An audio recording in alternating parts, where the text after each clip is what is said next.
Charles Pierse, a machine learning engineer at Keenious. At Keenious, they're building a really exciting scientific literature mining tool using tools like deep learning and vector search in order to let you search through the scientific literature to find relevant papers and relevant information for whatever you're researching.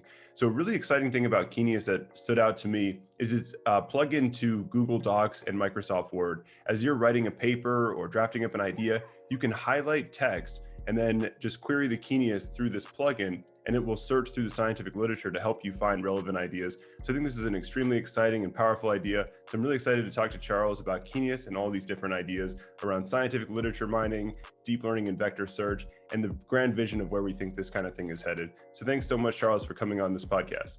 Connor, thank you very much. I'm honored to be on and to talk about Keenious and our experience with kind of vector search in general and what we've been doing with Weaviate the past couple of months. So yeah, thank you very much.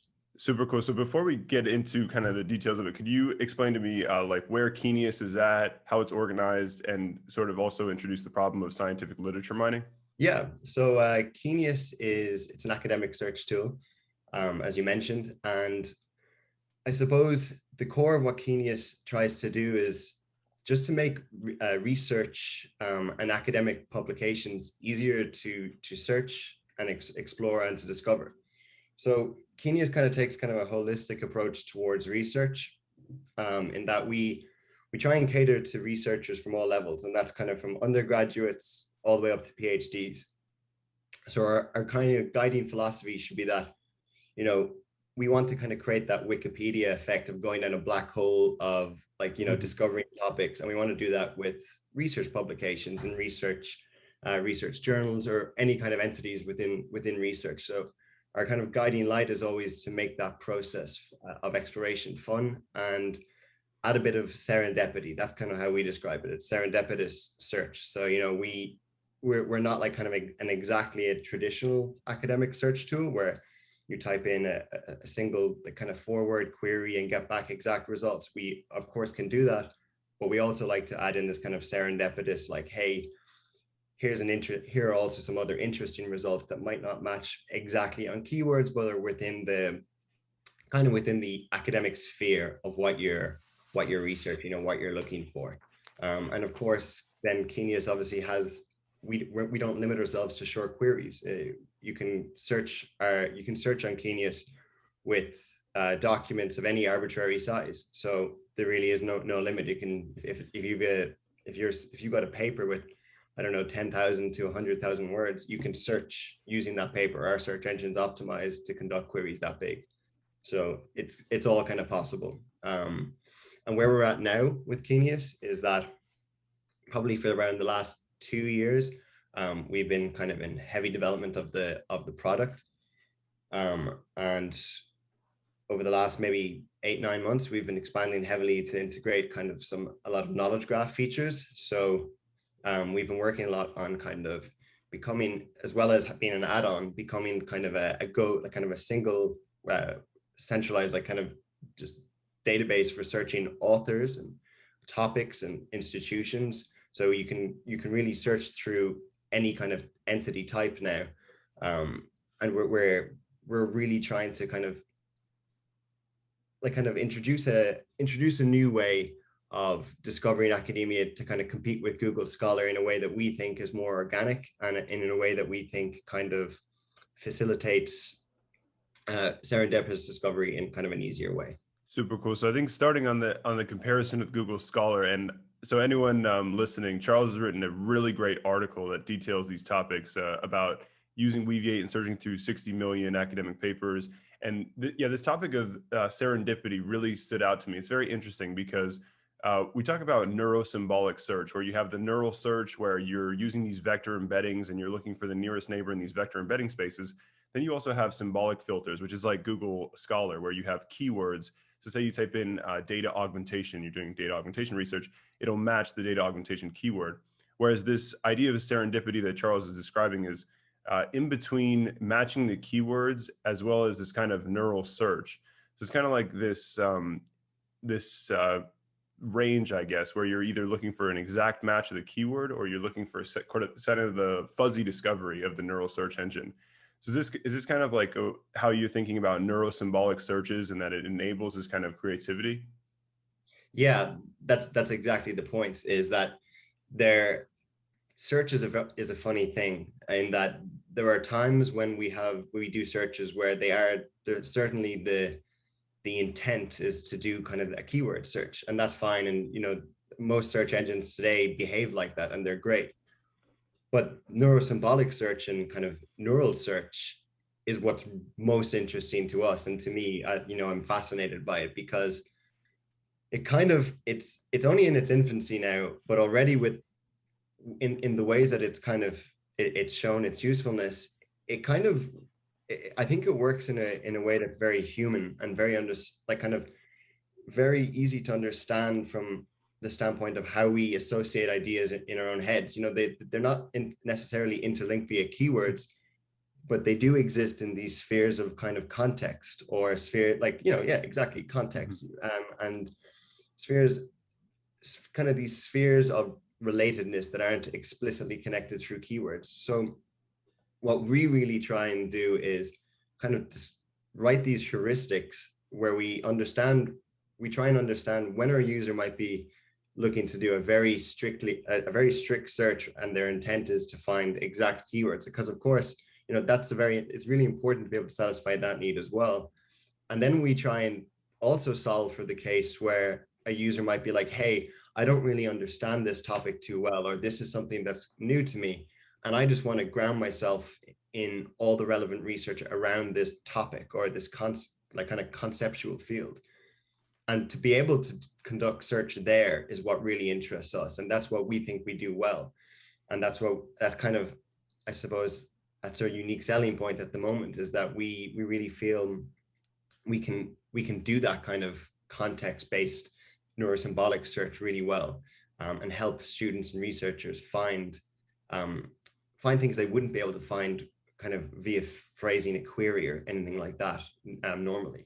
Yeah, and I'm super excited about the idea of in context, and I really want to get into your use of knowledge graphs and the graph structured embeddings. I think the use of citation networks is one of the most popular examples for communicating the idea of graph embeddings in deep learning. And your probably 101 graph neural network tutorial will be with a citation network. So I'm really excited to get into that, but I want to stay a little more on this neurosymbolic thing and this idea of classifying the user intent in order to maybe add on symbolic filters. Because I think maybe the interface that scales you between neural search and symbolic search, like for example, in Weaviate, you have to use GraphQL to add these kind of symbolic filters.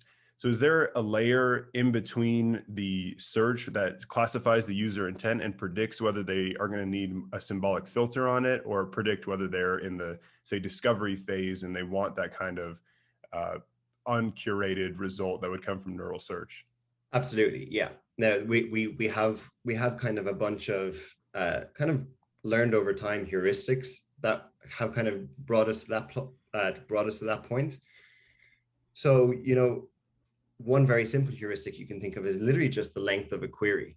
If you have a few short words, well, I'm talking under 5-6 words, that query, there's probably a higher chance that a user there might know exactly what they're looking for, or like have a few keywords in mind. So when we do our search, it's not that we turn off the neurosymbolic search or the semantic aspect of the search, but we might dampen the results. So we have this kind of trade-off between how we value and weight or search results. So one example of a heuristic might be with this the length of a query, that if it's really short and kind of exact, well, then we know that the keyword search might be really appropriate here because this person has an idea.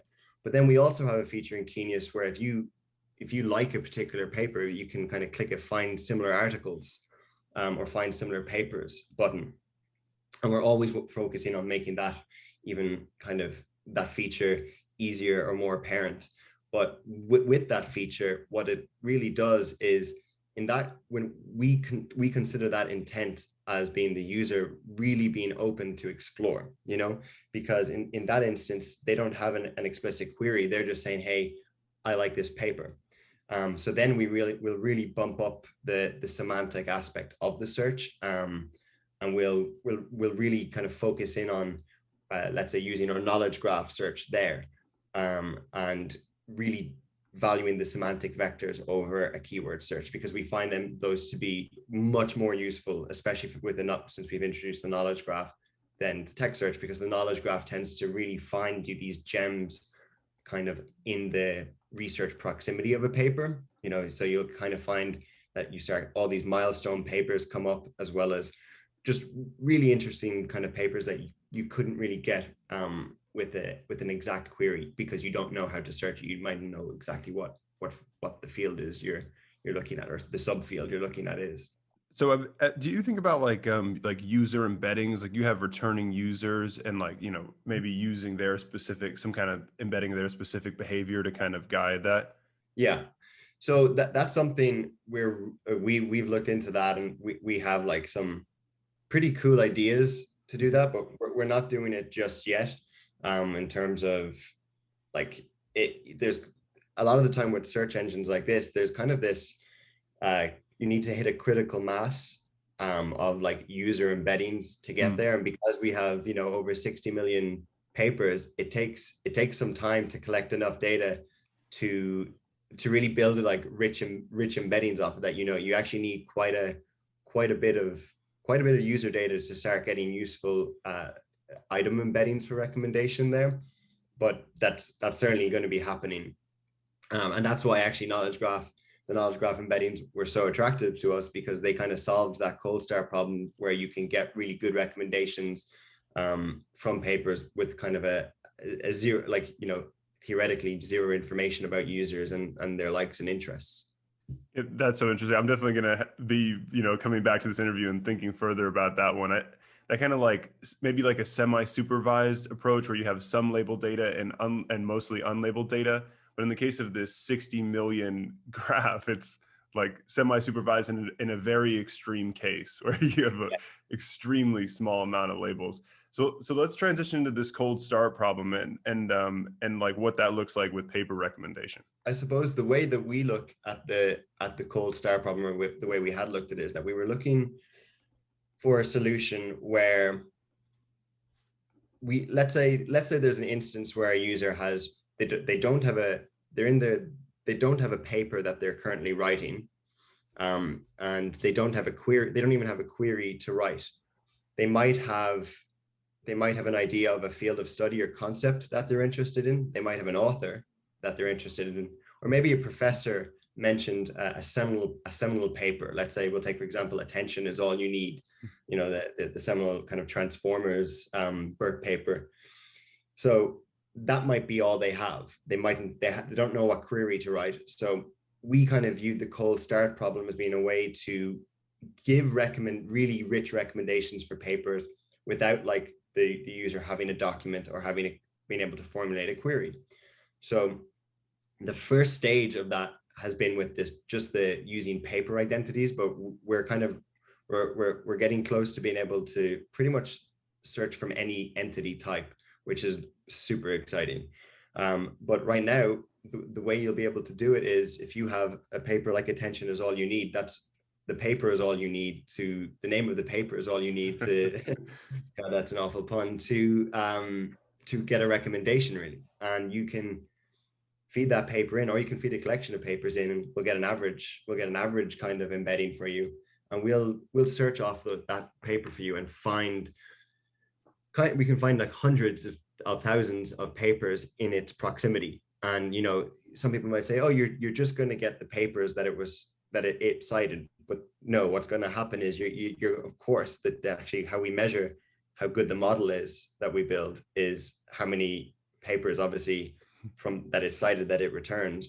But after that, then you're going to start seeing, with these papers it cited, and so on and so forth. And, you get this kind of indirect relationships. That's what graphs, that's the power of knowledge graphs. They allow you to query indirect relationships. And the knowledge graph embeddings, which we have, ideally what they'll do is all the papers around Attention is All You Need will be embedded in a latent space with other relevant papers to that paper outside of its citation graph.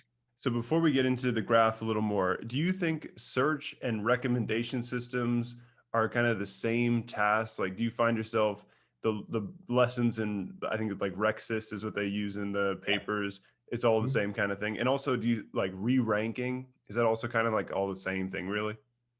It's we've had this conversation so much at work where it's it's kind of, in my opinion, they're kind of melding into the same thing. It's getting to a point where when does a search become a recommendation, and when does a recommendation become a search? Because if we're getting users to input like anything, like entities such as papers or authors or fields of study, well, that's a query, but the query is a solid entity, and then we're recommending based off of that entity. So the line is kind of thinning down, I suppose, because the experience in Keenious is that you can feed in both a query, a document, or now just a paper name, but we're still going to give you the same type of results list back of papers. So if the outcome is the same, the difference is starting to kind of become kind of hard to decide. And in terms of the re-ranking is really interesting, because I suppose with re-ranking, the way, let's say, for example, how Google use it, they have some really clever ways of using it, where it is kind of maybe more in the traditional search space, and then they find all these, they don't just use the query as the re-ranking factor. They use things like geographic location, previous intents, previous searches to re-rank your results for you. So I think re-ranking is, for me, it's like a way of ensuring relevancy from a result set, and that's what I find really cool. And we use re-ranking.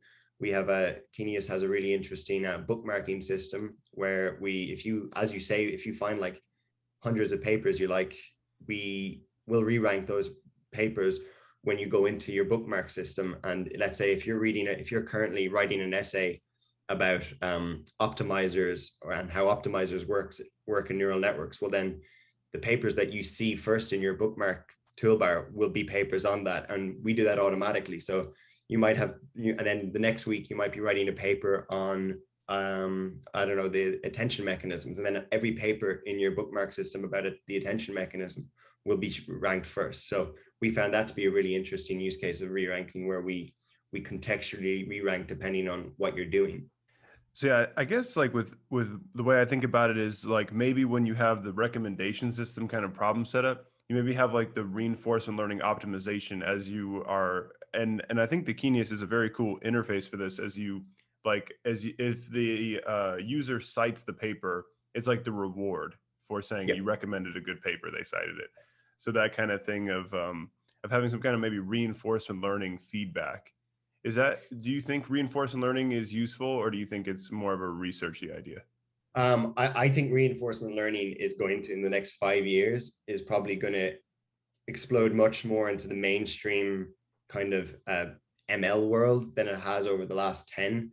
In that, exactly like you said, I think reinforcement learning kind of the last maybe 5 or 6 years has been focused, a lot of it has been focused on like games and Atari and solving those types of problems. But now like the reward functions are looking at things like, okay, we define a reward function according to a user like, or a user citing a paper, and now all the same algorithms from that have been used previously are applicable. And the internet and recommendation systems are completely based off of Netflix. You watch a film, that's a 1+ in terms of this agent system, or this reinforcement and learning architecture. So from a lot of papers I've been reading lately, it seems that kind of crossover into the mainstream is happening.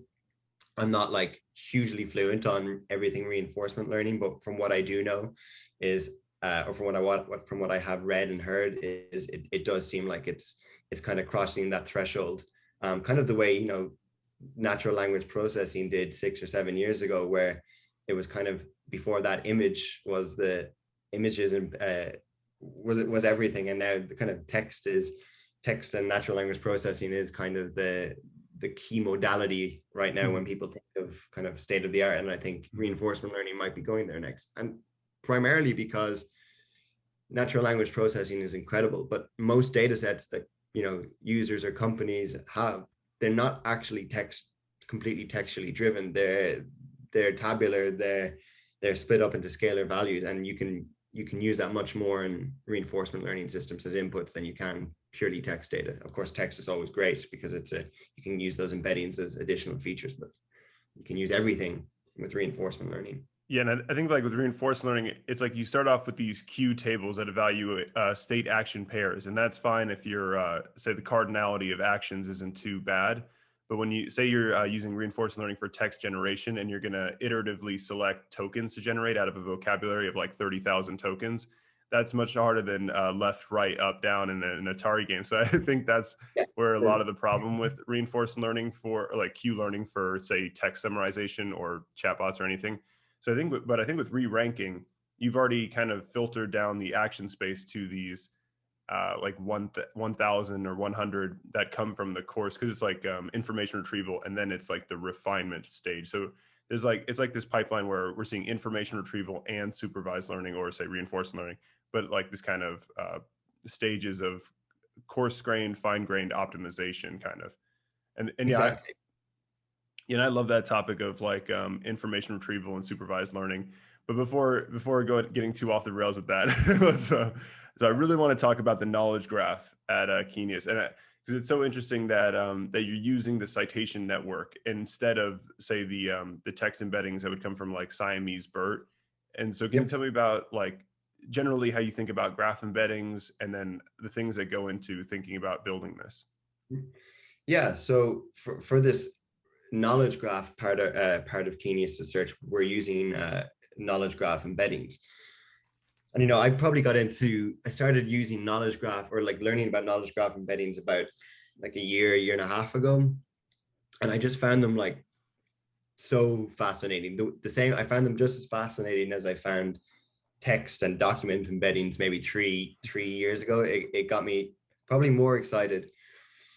And the reason I think it's so exciting is that knowledge graphs are a really great abstraction around data, because this is how I've come to understand knowledge graphs, and that any data set can really be abstracted to a knowledge graph. It's really just kind of an arbitrary way, a very useful way of modeling data in a graph-like structure that we understand, that can be multi-entity, multi-relational, whatever you have. So it's a very interesting way of modeling data. And because humans are very good at understanding these knowledge graphs and that model, we've learned to build these knowledge graph embedding algorithms off of those.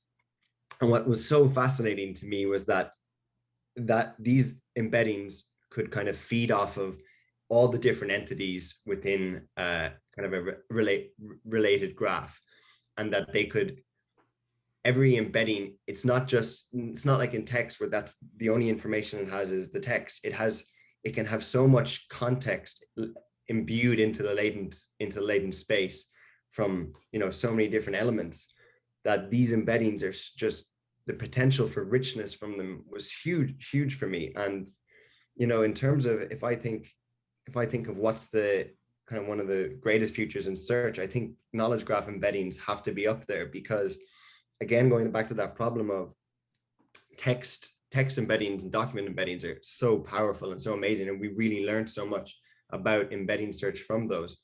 But not every organization or company or individual has these super rich text data sets, but I'd be willing to bet that most companies and organizations have fairly rich, populated data tables, and like that's where the meat of a lot of companies' data is. It's actually in these tabular data sets that are, even if they're tabular, those can be abstracted to knowledge graphs, because that's all knowledge graphs are. It's an abstraction. So if you can imagine your data set as a knowledge graph, well, then you can formulate a training process to turn that knowledge graph into embeddings, and then you can turn every entity in your knowledge graph into a searchable embedding, which means you could do something like what we can do is you can get an author and you can search papers from an author, or you can search authors from authors, and you can do all this end-to-end relational searches from any entity to any other entity. So kind of, for me, the potentials there are fairly limitless, because you can kind of start to do these really cool queries that you could just never do before with entities. And you can, like kind of the same way word embeddings work, you know, the uh, man plus queen is equal to king, you know, just with the same word embedding idea. There is this kind of additive and like average embedding factor where you can find like an average embedding for, you know, two types of entities and then search off of that, so that you can they're a really really amazing, and the entities embeddings are a really amazing tool to kind of conduct kind of so many different types of searches off of, and I just find that really really interesting. And I think what's happened maybe the last 4 or 5 years is there's just been tons and tons of research being published on models, models for graph embeddings, and they're only getting better. And from what I've seen in maybe the last 18 months is there's just been an explosion about, you know, graph neural networks is slightly different. There's a bit of confusion with graph neural networks, but the two fields are combining, and the graph embedding space has really picked up, and there's just some really great work being done there, and especially with the multi-entity stuff. I think that's really really interesting. Yeah, so it's such a general framework, and I'm having a hard time wrapping my head around kind of the scope of these. I think ontologies, as they call them, where you're just Yeah. like, as you mentioned, like we have these SQL tables where, say, you have like a purchasing table, and you link it with a key ID to go get the item table, and then say like a customer database table.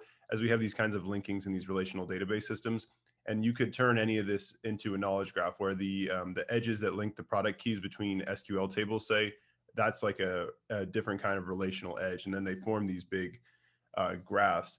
Do you have like a motivating example of what an ontology looks like for scientific literature mining? Like, I could imagine I have a collection of papers, and maybe they link to like an organization ID, like say they're published in NeurIPS or ICML, and or maybe they are linked to some like topic. Like, what are the ontologies look like for literature mining? Yeah, so here's our ontology, like, you know, the basic kind of academic graph. So you have entities. So I would say the primary entities in an academic graph are papers or journals, papers or publications. So that's one type of entity. And then you have journals. So where the papers are published. You have authors, the people that write the paper. So all of these, you can kind of see in a way all of these entities starting to revolve around the paper entity, because that's kind of the first class citizen maybe of this one, but that doesn't always need to be the case. So you've papers, you've authors, you've journals, and then you might have concepts. So a lot of papers are tagged with metadata the way a film would be tagged with a genre. So attention is all you need might be tagged as computer science, as kind of the high level concept. And then it might get natural language processing and artificial intelligence as the next layer, maybe linguistics. And then you might start seeing stuff about the encoder decoder architecture that's getting down on a lower level. So now all of a sudden the paper, attention all you need, has author X and Y, and has the field of study or concept, computer science, natural language processing, and so on. And then the paper might be published at a conference. So a conference becomes another, conference can become another entity. And that's a very basic kind of description of maybe an ontology with five different entities. And then all those entities can relate to each other in different ways. So, and then, you know, there's so many different like mini entities you can add into this ontology, and you can even have two entities can have two or more different types of relations between them. So, you know, and direct relations don't need to be symmetrical, they can be asymmetrical. So, and the asymmetry is also important when you're modeling these embeddings, because, you know, you don't want to imply, sometimes that asymmetry is just as important to imply that something in a network doesn't flow the other direction. You know, just because I cite attention is all you need does not mean that I wrote it. Yeah. Yeah, and I also really like with that line of thinking, like causal graphs, and thinking about like putting the causal tags into graph neural networks, and that kind of thinking is really exciting. So one kind of question I have about this is, like, we know that deep learning generally with small data sets doesn't work that well.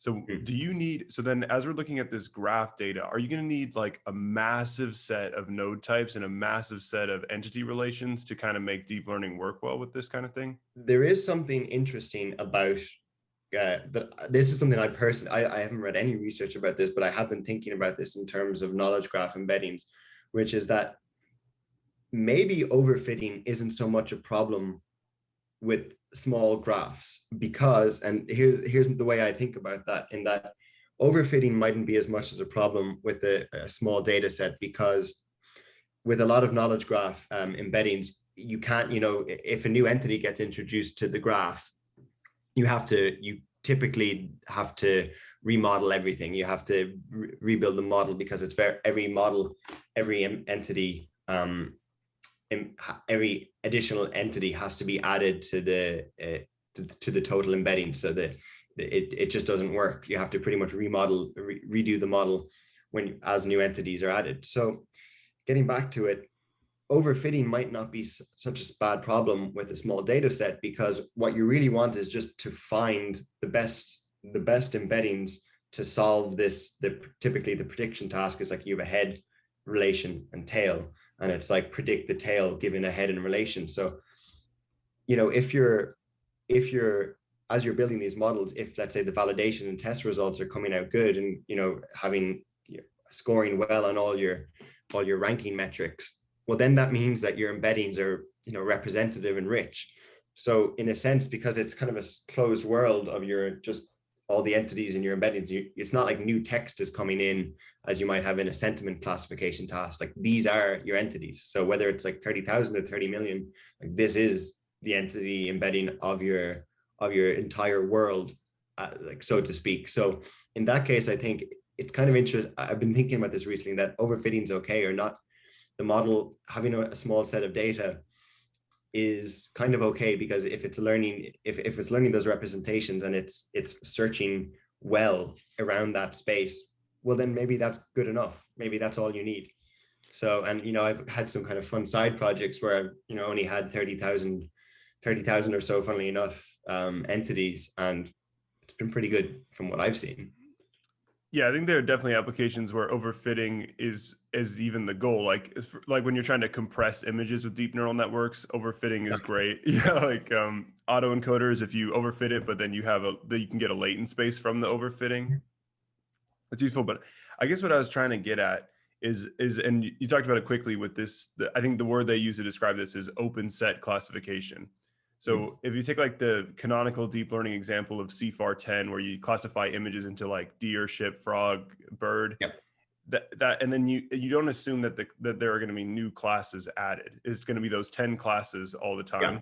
Whereas I imagine these graphs, and we talk about scientific literature mining as the application, you would imagine adding new node types. So like you want to have this flexible interface where you add new node types and new edge types to keep this flexibility, where you're saying like you just can imagine any kind of relation between two objects kind of. So I see it as kind of an open set classification problem. But anyways, maybe that is getting too off the track with kind of just thinking about graph data and the differences I see in kind of making these ontologies work compared to kind of like the problems like glue benchmark, CFAR10, and most of the deep learning academic data sets. So what have been some of like the key challenges in organizing this knowledge graph? I saw you recently spoke about PyTorch Big Graph, and I think that in itself is kind of alluding to what some of the biggest challenges here are. And I think a lot of it comes down to a lot of these tools are still, a lot of the knowledge graph embedding tools are kind of in their infancy. They're not as kind of feature rich, or the communities aren't as big. So probably the hardest thing I find with knowledge graph embeddings is kind of some of the tooling around it. Like, pretty much our entire system for building our knowledge graph is custom, because we had so many we had like, so there's 60 plus million entities, but how big citation graphs are. You're talking like billions of edges between all of the authors and papers.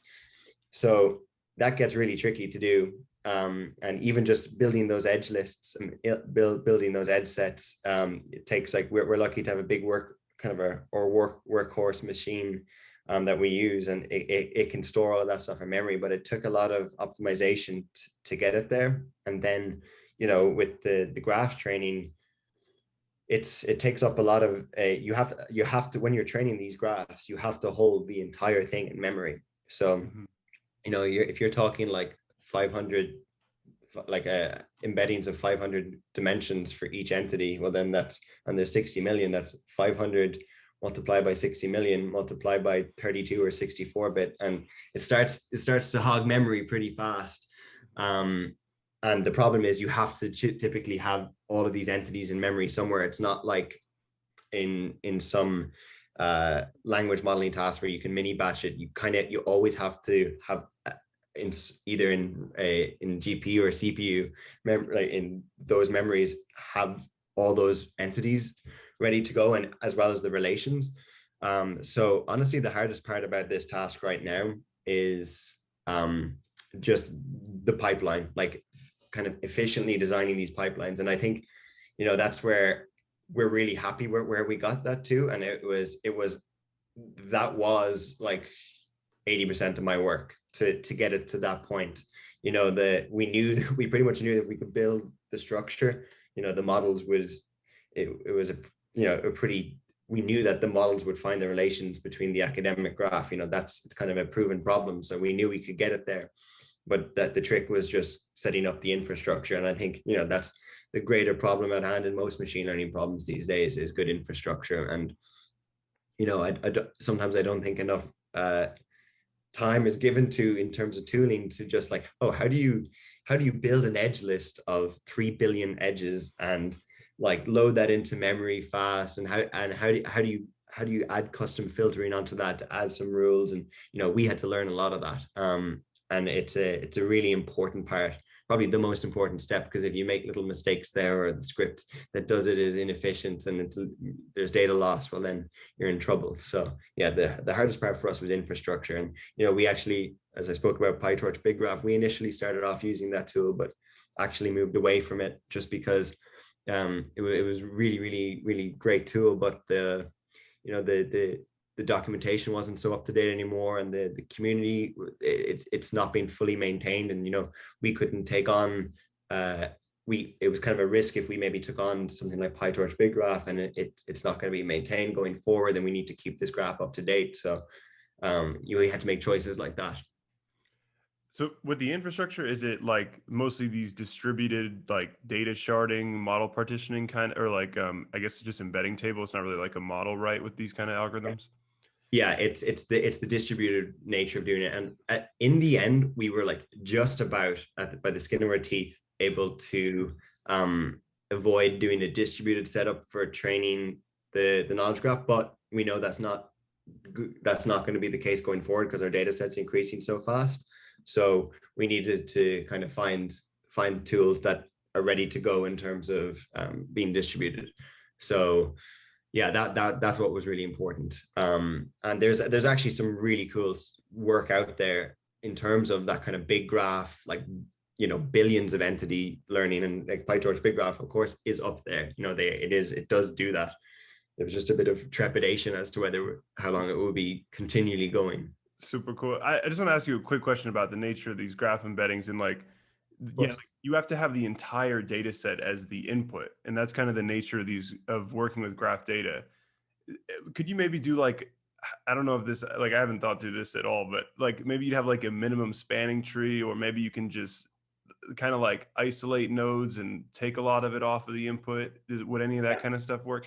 And then you have the adjacency matrix, right? Like have they really achieved like they talk about like permutation and variance to the adjacency matrices, where you scramble the orders and then you get a totally different like kind of looking 1-0 matrix with the thing? Does that kind of stuff work? And are you convinced these graph neural network approaches, or are you mostly looking at like complex the PyTorch Big Graph the way that they do just an embedding table? It's not a sequential neural network.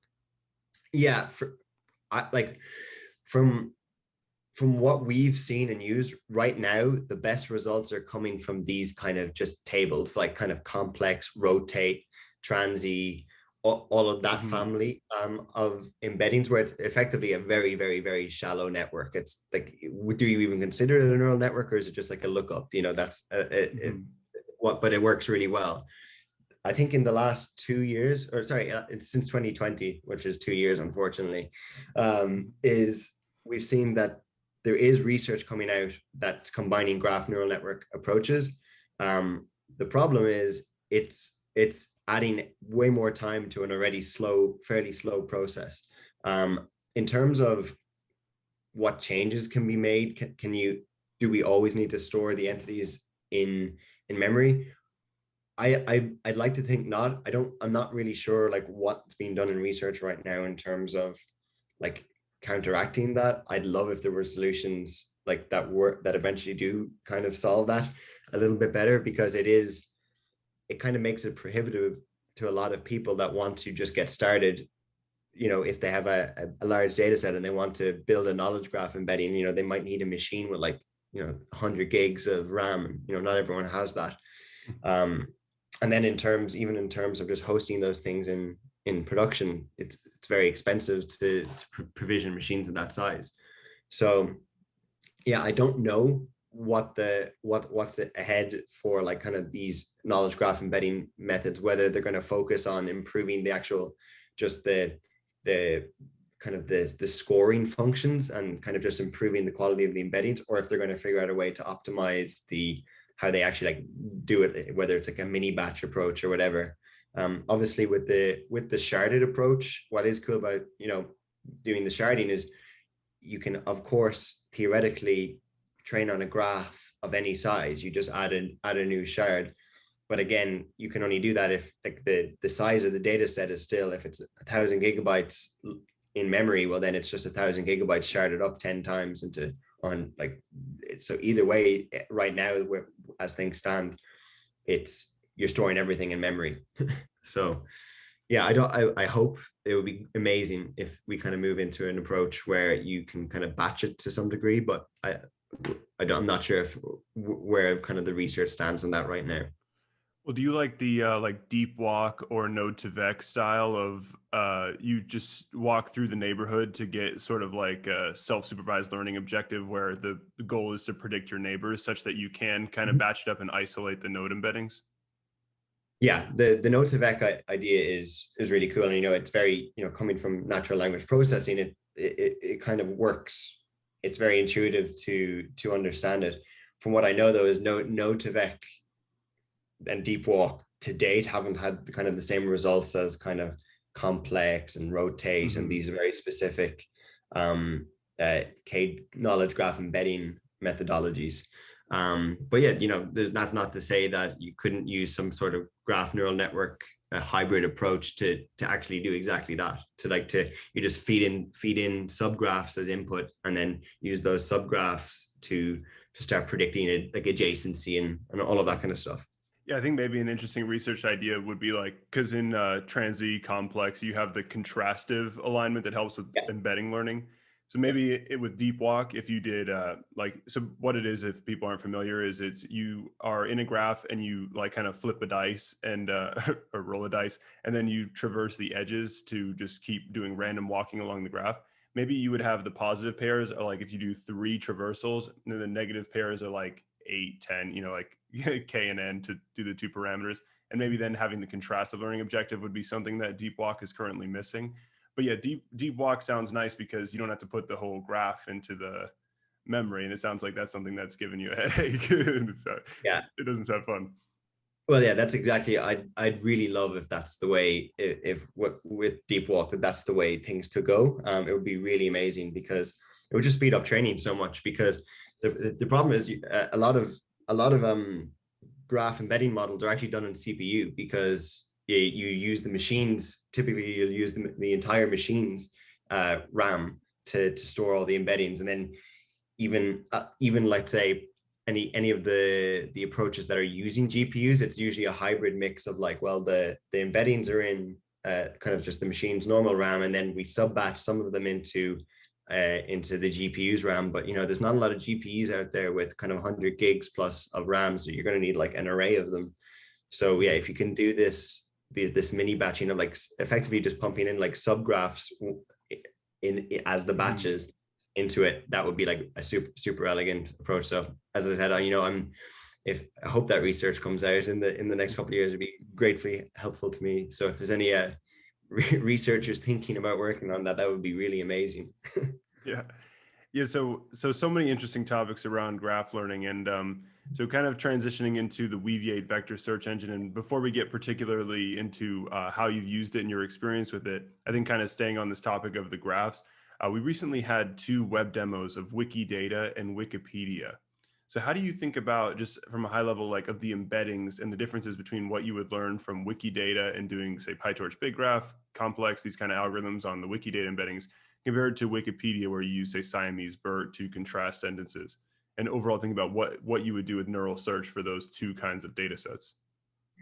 Well, the Wikidata data set is a really great example to work from, because it's a natural ontology. The ontology is perfectly structured to build probably the richest knowledge graph embeddings possible, and that's what Wikidata do provide. That's how Wikipedia is powered. They power their own knowledge graph using that ontology. So it's what you've described there is a really nice way of talking about the benefits of both, because it's showing that it's using your data in the right way and squeezing the most out of your data. So with Wikidata, you have this natural hierarchy and ontology and relatedness between topics, concepts, classes, individuals. So the whole modeling is done in this kind of graph-like structure. So you, of course, will, when you're building your knowledge graph embeddings, you'll exploit that graph structure and you'll build your edge list based off of that. And then you'll train your model to predict on these tasks. And then you can do novel entity discovery via those learned embeddings. So, you might discover, the footballer Cristiano Ronaldo, even though imagine a world where he's never been related to Manchester United, might get linked through, they have similar, managers or teams that he's played for. That those kind of things will appear. So yeah, and then with just the Wikipedia, what's amazing is you see, just the power of document and semantic embeddings with text. And again, it just it kind of comes down to like, what's your input? What inputs do you have at hand, and then what's your expected output? Because and then this is how we look at search. It's like, it's kind of, they're all coalescing into one, and that, you might have a search query, therefore you like text to work with, therefore you search Wikipedia for text and you'll find things that are semantically related there. But if you can identify an actual concrete entity, well, then the richer search to do might just be to search on that entity. So I think really what the 2 show is that they're both like the entity embeddings and these like latent embedding methods that we've developed over the last 10 or so years, or even longer, of course, they're kind of all distilling down to the same thing, to the point that, you can use entity embeddings to improve the quality of a language model, and you can use language model embeddings to improve the quality of knowledge graphing. So really, all of these embeddings are just kind of describing like that we've learned ways to model kind of semantic relationships for any type of input or entity. And, this is extending just beyond knowledge graphs and text, but also to images and to sound. Any modality can be embed into a latent space, and you can search off of that. Yeah, like the multimodal learning thing is so interesting, but I think particularly the relationship between graphs and text is one of the most interesting ones to study right now. So, I mean, yeah, this idea sounds so great, being like, this is an entity-centric query. Let's go get the graph embedding for this one. It's particularly useful for this one. But do you have any like references or anything that stood out on some example where they really do really bring this to life? I've seen, my favorite one is really where they traverse the knowledge graphs to create natural language sentences and just use that as training data for the language model. Yeah. I mean, it's a little bit of a naive kind of data augmentation strategy, but to me, it's the paper is titled Turning Tables, and then some other description, but that's the high level thing if you want to search it, anyone listening. But so basically you traverse the knowledge graphs to form sentences, and the sentences is the training data for the language model. One kind of interface for the 2 things.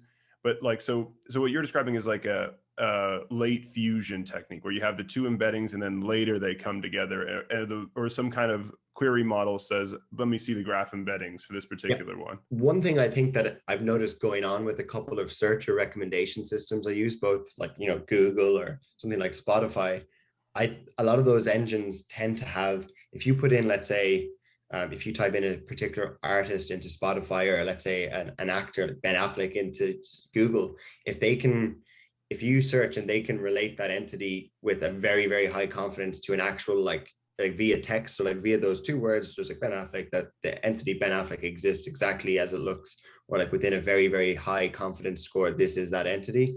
Well, then they'll do their text search, and then they'll conduct a knowledge graph search on that entity to find all of that nice rich metadata you see over on the right hand side.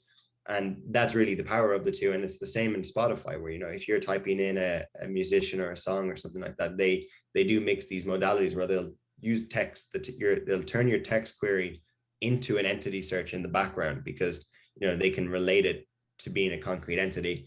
And I think that's kind of showing that, you know, knowledge graph search can be realized in many ways. You know, all you need to do is get those embeddings, and then you just need to figure out ways to, you know, of course you can't always guarantee that your user is going to like select the entity for you, but, you know, they might do it via a query. And if you can find that entity in some way or another, you should search on that, because the entity embeddings tend to be very rich, like we were discussing earlier on, because it's this kind of closed world and they're allowed to overfit. So yeah, that's kind of how I think about it. I've noticed like a lot of search engines typically do tend to do that these days. They tend to like to mix the two, or in the background kind of silently resolve to an entity if one exists. And the same with genres. You know, if you type in a genre into these libraries, they'll find kind of the artists and the songs that revolve or exist within that sphere. Yeah, super cool. That definitely makes a lot of sense, and it seems like such an exciting area. And I like the Spotify example a lot, because of the similar to Wikidata, I guess similar to the scientific papers too, but it really helps you visualize this concept of kind of like entity centric searching. Mm-hmm.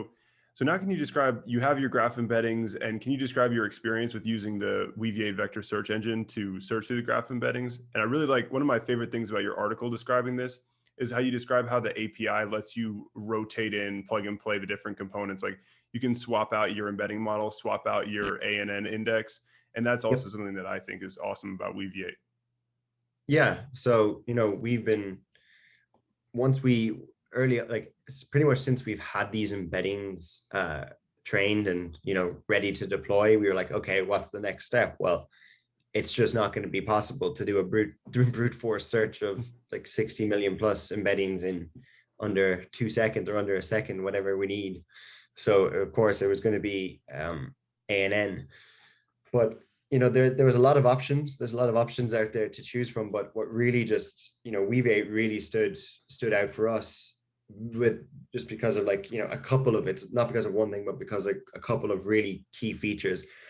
And I think what all these key features kind of allude to is that, you know, the whole design of Weaviate search engine is designed for business problems like ours. Like they're not just trying to theoretically do vector search, like straight vector search. They understand that vector search is never just, you know, a flat vector search. There's often going to be cases where post filtering is going to, or pre-filtering might be needed. And that use case is just the API is just so well designed to those use cases that it became really attractive. So, you know, and then we also needed this thing to be scalable, like kind of horizontally. We knew we had experience using HNSW, but, you know, whether we could fit this all in one machine was kind of up in the air. And then, you know, right now, as of today, you know, Weaviate is horizontally distributed. Back then it was just about, maybe it was on the roadmap, but, you know, from what we had seen from the team and stuff like that, they were just moving so fast. We had so much confidence that they were going to get there by the time we would be going live with it. And that's kind of exactly what happened, which was amazing. But yeah, Weaviate is really, it's exactly what vector search needs, which is a really, really practical, useful user API where the core parts of the system are really set in stone, but they take this modular approach, specifically with the ANN indexes. And I think what's really useful about that is, if we think of keyword search and a lot of keyword search engines that are out there, some of them are kind of stuck in the mud in terms of using like older algorithms, just because 20, 15 years ago, the initial code base was designed, and it wasn't designed maybe in a super modular way. So switching out these ranking algorithms or whatever it is was difficult. Whereas Weaviate is really interesting because vector search is, again, probably still only in its infancy. What the ANN indices that we use today, probably in 5 years, will completely outdated. And that knowledge is built into the architecture of Weaviate. So that like gives you so much confidence that like when the new latest and greatest ANN index comes out, or ANN strategy comes out, we're not going to have to like rebuild everything or rethink our entire architecture. We're just going to like plug and play. And that's like that, having that confidence in the search engine you use is like incredible. Like it's so useful to have that.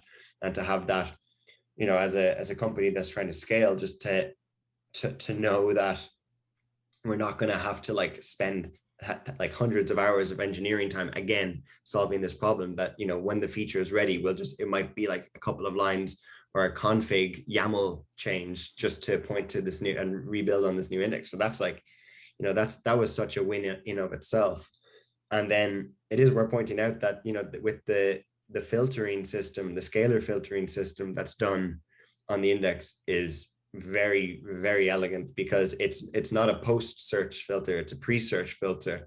And that was what we really wanted, because we had looked at, we could have developed our own in-house system that did post search filtering, but that's not really what we wanted. We wanted pre-search, where would have an allow list and a set list of entities that would be allowed to be in the search, and then rank according and retrieve according to that way, because you have a much higher chance of getting back. If we ask for 1,000 vectors or 1,000 objects, we have a much higher chance of getting back 1,000 with the pre-filter rather than the post. So that was very important, because if you're building a search engine, you kind of want to guarantee that you're going to give at least a page of results to a user. So that was really really amazing to see that. And then, there's, while we're using Weaviate primarily right now for the knowledge graph embeddings, that we've been testing out some really fun kind of future projects with it in the text space. And, it's really helped us. We had this kind of crazy idea almost just a couple of weeks ago, and we're like, okay, let's see if we can spec this out really fast. And we with just a single weekend hack for me, I was able to like kind of put it together, and I kind of show an early proof of concept just using Weaviate. And it's because of the module system in terms of text to transformers. That entire pipeline just saves so much boilerplate code and so much like thinking that you'd have to do as a machine learning engineer just to get a project up and running, and you can really kind of move fast. And because of that modular system, it kind of has two advantages. One is that you can build a module once, and then you don't have to worry about like where the inference is coming from, and you can interact with the API very humanly. You can just feed it in text. You don't need to do this transformation step of turning that text into a vector yourself, because Weaviate handles that, and it's incredible. But also, just from an open source point of view, the fact that these modules can actually be contributed as an open source contribution. There's a lot of open source projects out there that are open source in terms of the project is open source, but there's a team working on it. The Weaviate team are open source, and like I have to say, they welcome the community with open arms in a very, very true open source fashion. And that's very attractive for me to kind of, when I'm deciding on these things, and also to contribute to, it's been fun to contribute where I can to Weaviate, because it's a very welcoming community. Bob and Etienne and everyone there are very, very welcoming. Mm-hmm. Yeah, and to stay on it really reminds me of Hugging Face, how well you can switch out the components. And I think just yesterday, DeepMind had released two papers where one of them is a 280 billion parameter language model, and that probably got most of the attention because of 280 billion parameter model.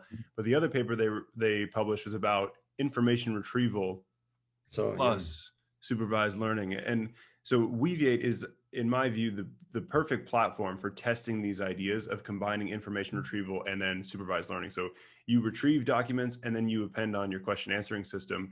And this modularity, if you want to swipe out the embedding model for the information retrieval, you just point to a different Hugging Face model path. If you want to swipe out the ANN index, same idea, just drag and drop HNSW, something else. And then if you want to replace the downstream question answering thing, same idea, just point to another Hugging Face set. It's simple when you think about it, but the way they've implemented it, they've made it seem simple, but they've really done some really great work to get it to that point. And you can tell how much kind of thought has been put into the architecture, and then how passionate they all are in what they're working with. And it is a very good community to be a part of. And there's not all open source communities are like that. And it takes a lot of work to build that kind of community. And I really, really appreciate it. And it's very fun to engage with them then, and to, there have literally been releases that solve my problem, like my specific problem. There was a release that fixed that. And that's just incredible to feel that, I presented some sort of problem, and then I work alongside Etienne and it gets solved via a release. That's very special to be able to have that kind of help when you're building with these tools. And it's just, as you were saying, that in terms of, you can switch it out. The vector search is here to stay, and it's only going to become bigger. So we're going to need some really good vector search solutions. And from what I've seen so far, Weaviate is by far kind of the most feature rich that there is, and the easiest to interact with. And that's down from the API design via GraphQL down to its optimization in its backend.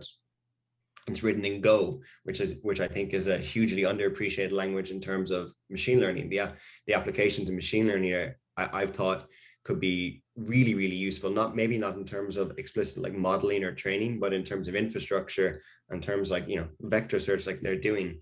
I think they really understand what the strengths and weaknesses of something like Go are in that point in that world. And they've really done a great job with it. Yeah, if we could stay on the Go and Rust and these kind of things, is something that I can't help at all because I don't know too much about. But if we could just I just want to get a little more into the vector solutions and kind of the conceptual idea of the HNSW algorithm. And if you wouldn't mind, if I could kind of explain my understanding of HNSW from scratch, and you could explain to me how the pre-filtering thing works.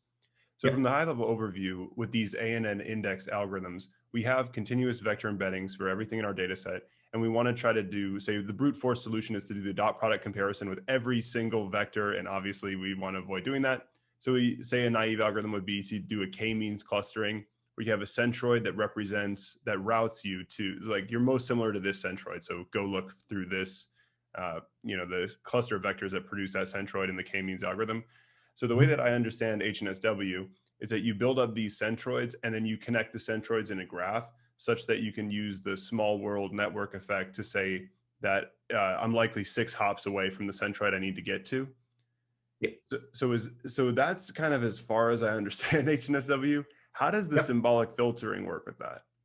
Yeah, so I think in terms of the HNSW, then what you have is on top of the navigable small world graph, it's it layers it like an onion. So it's you can kind of it kind of saves you time and kind of compute by each level as you traverse down is the top levels are pretty sparse.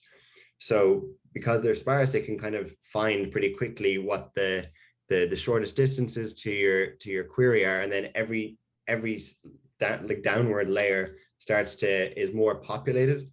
So you can kind of pick a few candidates from each layer of the onion, so to speak, and kind of find which vectors are closest to it, and then kind of decide pick on the two best routes down that avenue of layers, and which routes are going to be are scoring highest, and then just pick the neighbors attached below that in each part of the graph.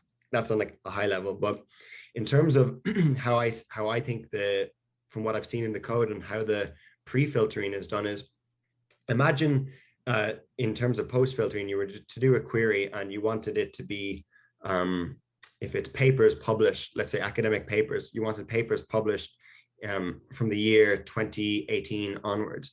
Well, in a post-filtering world, what would happen is you do your search, get back your the top 1,000 results, and then you'd post-filter. You'd actually retrieve the data objects, and you'd retrieve the data objects, and then you'd filter that set of 1,000 to be, you'd filter that set of 1,000, and then you might be left with like 200 papers left. And then unfortunately what's happened is you've asked for 1,000 papers and you've got 200 because you've applied your filter post fact. With the pre-filtering, the way I think they've done it is you have your query, and what it does is you execute your filter first in terms of, okay, this has to have this has to be from the year 2018 onwards. So that creates what's called like an allow list, right? It retrieves like a list of IDs that meet that criteria. So now as you start to traverse the graph, what you do is you pick your nodes along that in the HNSW graph from all the layers down. And as you hit a node, you first test, does it meet the criteria? And if it meets the criteria, great, you can look at the node and all its neighboring nodes. But if not, you pretty much add that node to like a skip list, and you skip it, and you keep trying to fill up the result set until you have 1,000. So the idea is that you're skipping ones that don't meet that like allow list, and you're finding the next nearest ones after that, because you have asked for a filter. So the filter might get rid of some really relevant papers or results, but you do have an explicit scalar filter, so that's okay. You fill up that result set with the next 1,000 results that would have been kind of right after that according to that filter. So that's why it's very powerful to be able to do that. And as I said earlier, especially when you're designing like kind of a search engine solution like us, where you're trying to give as many results as possible and trying to keep that result space interesting, having that pre-filtering, super powerful. Thank you so much for that. Yeah, I definitely have a better sense of it now. I think that made it very clear. I don't know if that's like a perfect description of it, but from what I've chatted with Etienne about it, that's like the general gist. But of course, if they listen to this and they have any extra thoughts, please feel free to contribute. Yeah. Etienne's been explaining it to me, and I will probably even ask him again. I just trying to get it. Got to keep hearing it to finally have it. Etienne I don't know how he stores it all in his head. He's very very well read on HNSW and everything, actually. yeah, they're such a great team. And so to step a little away from Weaviate and get back into scientific literature mining, and could you kind of tell me, like, I also really like scientific literature mining. I think of what I do with Henry AI Labs of doing paper reviews as being like a form of manual scientific literature mining. And as I think about it, I try to think, how could I automate these tasks I'm doing? How could I turn this into something that would be like an automated system? How do you, like, what's motivated you to work on scientific literature mining and that big picture kind of thinking? Yeah, I suppose the motivation that I always kind of try and really prioritize for myself is that it's, as an undergrad, it was really hard. It was really hard to get started. And that's something we always try to emphasize with Keenious. Keenious works for users. Like we try and design our product to be like it's your first semester of university to your final year of your PhD. But for people early on in their academic careers, it can be really, really hard to conceptualize like a space and like a topic or whatever it is you're working on. It can be really hard to understand what that even encapsulates.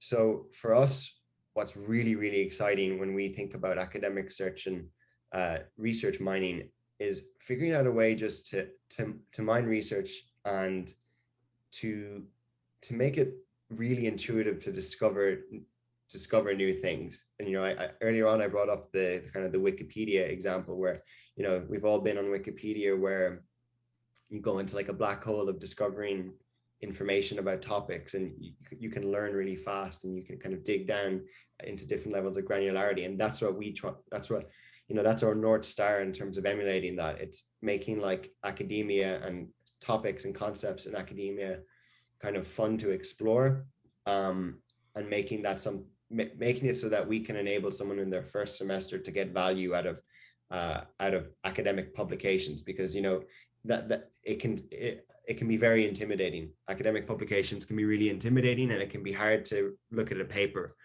and to start working on it, or to start reading it, or to know even if it's relevant. So we feel that the sooner we can get people comfortable with discovering papers and researching them, and finding kind of the topics that they're about, the better. It's good for researchers everywhere if everyone learns to kind of research a little bit better, or understand what their own interests, what their field of research revolves around. So that's kind of how we think of it. Do you think Keenious itself could become a scientist? Like, it could have a text generation, connect to your system, and it itself would be a scientist?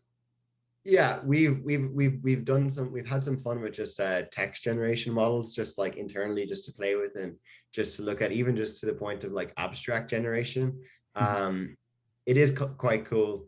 I'm not sure if it's like if Keenious is ready just yet to like do it itself, but it can write some kind of like semantically convincing abstracts and paper titles.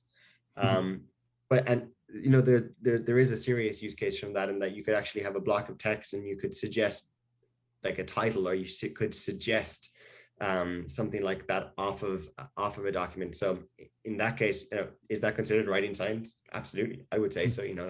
Titles are really important to finding papers. But yeah, I think like probably its most efficient use case is like just being a really good aid right now to researchers of all kinds, like all levels.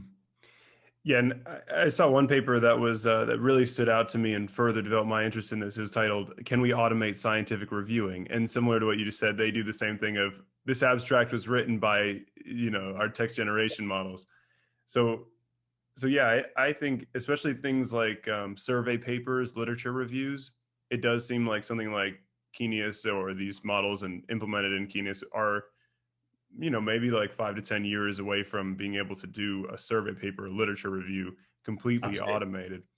So an idea that I've been working on is, and I published a paper called Keros BERT, which is where you train a language model on Keros, similar to the Codex idea, where you're trying to, write code with text generation models.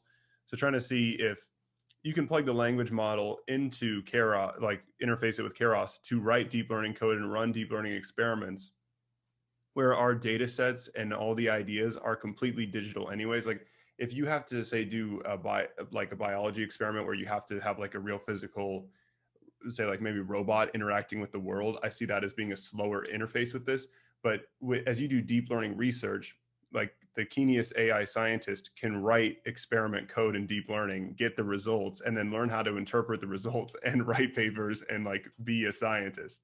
Is that where you think this is headed? Because that's where I think this is headed. I think you're right. I don't think it's outside of the bounds of possibility that that's like where we're going. And you said it earlier with the systematic review. That's like that to me would be a really good kind of first attempt at trying to see how good it is at that task, because you want to kind of ease it into it, right? You don't want to like take on something too ambitious, and you don't want it to publish something that's just absolute junk or just like completely off the bat. But with this is something like a review, a literature review, that's manageable. And like, it feels like a task where it would be harder to mess that up once it gets to that stage. And language generation stuff is getting really insane just with how good it's getting. I saw that publication you were talking about yesterday. I think the model's called Gopher from DeepMind, and like the output, it was like the way it was like how informal it was in the conversation was just insane. And so I think it'd be foolish to say that in the next 10 years we're not going to get somewhere close to that point, especially in terms of like a literature review. I think that's kind of inevitable almost with AI text generation. So yeah, so in addition to the literature reviews where it's like the product is a survey paper, the introduction to the topic Yeah. for someone so as someone with experience building a software product and bringing this to like a real world SaaS kind of thing, what do you think would go into, say, reviewing your paper? You query like the GPT-3 API, say, or whatever the Yeah. model is called, and then you're kind of building a SaaS product around automated scientific reviewing. Like from your perspective, and I think you have a different way of thinking about this because you have an actual software product and it's not just like research ideas. So what do you think Yeah. about that kind of product idea and what it would take to bring that to life? That's interesting, because I think academics are like, of course people are creating these models, and that they're, the advances have been really good in terms of natural language generation, but academics are also huge skeptics in terms of like accepting what the output. So this is trick, and we've discovered this. We deal with academics a lot, so you really have to prove a product's worth in order to get it there. So I don't know. Like, I think you'd have to show that the product is like cost saving or time saving in a really, really in a way that's like kind of been unseen. So whether it's like in terms of like giving summaries of papers and reading them and giving like not like generated summaries, because we've experimented with extractive summarization, but abstractive summarization is quite difficult. And when we've experimented with that, it's been pretty bad. So I think if I saw in the next couple of years that abstractive summarization from like large language models was getting really good, that would be a killer use case, because in that case, what you're talking about is you might actually be saving a researcher like hours in terms of like having to dig through a 30-page paper and being able to like find its key points, and letting a researcher like giving it a kind of deep, not just like not like just the abstract, but giving it like key points from inside the paper about maybe like what algorithms are being used or that stuff that they could like effectively helping them identify what parts of a paper are relevant to their own research area. That to me would be really, really amazing. And then you really need to figure out a metric for ranking the quality of those abstractions. And that to me, that's a lot of the time what we always circle back to is, how do you rank? It's the relevancy. Like, how do we judge a good search result? And how do you, in this situation, how would you judge a good kind of abstractive summary of like 20 papers? So you do that based off of when you're developing a product, you can do that based off of like input signals, like whether it's a like button or that they cited it or whatever. So you learn from these signals what's working. Does that answer your question a bit? Yeah, and I think I'm one of the biggest fans of the research from the Allen Institute with like what Lucy Wang and Kyle Lowe publish, two researchers that I follow closely, like from on Twitter and seeing all the things they do with the Allen Institute and Semantic Scholar. Is they've done such a good job of breaking down all these tasks, like you mentioned, like classifying what they call sentences, like citation sentences. So you classify it of the intent. So yeah, it's like, again, there's like abstractive summary, pretty ambitious first step. It might be better to first just like have models that classify, like, was this experiment set up correctly? Do they properly communicate the background? So yeah, it definitely won't be just right to the reviews, and there'll be all sorts of subtasks. That's an interesting way of thinking about it, because I think in terms of just actual like structural, looking for structural appropriateness of a project, because there's been some really cool output just in terms of language models that they look at like document structure rather than like the text itself. And I think that's a really nice point in terms of you could even just identifying that a certain paper doesn't fit like the criteria of a certain structure, like, oh, you can kind of make an inference that maybe it's not of high quality if they haven't introduced the domain problem correctly, or that the citations aren't properly done, or that it doesn't even have a conclusion. Just being able to detect stuff. There's a lot of there's a lot of really good publications out there, but it's a lot easier to publish nowadays without any peer review, and then the quality of those papers can be fairly variable. So being able to assess like high quality papers through algorithms like that and kind of large language models, that would be very, very powerful. Like being able to kind of put a certificate, just being able to tag a paper as being like of kind of a certain structural quality. Yes, so interesting. And yeah, like, so we're talking about like scientific literature mining review platforms. Like Google Scholar is, I think, the famous one that everyone uses to build up their master's thesis. And Semantic Scholar, as I talk about the Allen Institute, I think, in my opinion, they've impressed me the most with the research output and almost really leading the topic, I'd say. But so what do you think about papers with code? Are you familiar with that and how they organize it? How do you contrast that with Keenious and think about like generally your stance on what they're building? Yeah, papers with code is really, I look at them a lot in terms of like presentation of the information. They are, a lot of what we do is it just goes down to that UX end of things, where you actually just try and find a really nice, clean way of presenting the information, and you try not to overload the user too much. And I think sometimes when we're dealing with these like kind of high concept AI products, that element gets overlooked, and I think it's really crucial. That's probably the part that we think about and change up the most, which is like, how good is this UX? So papers with code is really, really good for that. And I've always enjoyed going. Whenever I go onto papers with code, I've always enjoyed just the interface, and like navigation across the site is really, really good. I suppose with us, because we actually extend beyond just scientific literature. Like we actually can do like science and like literature, the arts, the humanities, history, business. So for us, we have to keep almost a more of a generic like way of presenting our papers and our publications, because it can cover any field. So papers with code kind of has that benefit of it's papers with code. So these things have a kind of, you have a paper and you have a data set, and then you have code presentation typically. So we have to abstract that down a little bit more just to kind of a paper structure. That being said, our data set does actually include links to code. So it would absolutely be something we could look into in the future when with a bit more time and manpower. We're a small team right now. But yeah, just to go back to it, something like papers or code, they are a shining example of good design, and like how good design and search like go hand in hand. Like search engines, search and recommendation systems, like it's like a 50-50 split between the quality of the recommendations and search results and the interface for interacting with those results. And that relationship is super important.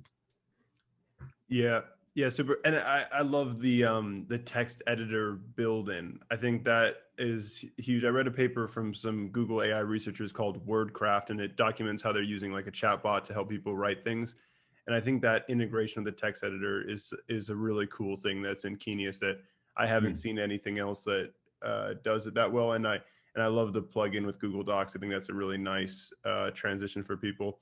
So anyway, so we've covered so many topics, and thank you so much, Charles. I think this was definitely one of the most informative podcasts, and it was a lot of fun to do this. So thank you so much. Thank you very much. This was a hell of a lot of fun. I really, really enjoyed it, and thank you very much for having me on. I really appreciate it.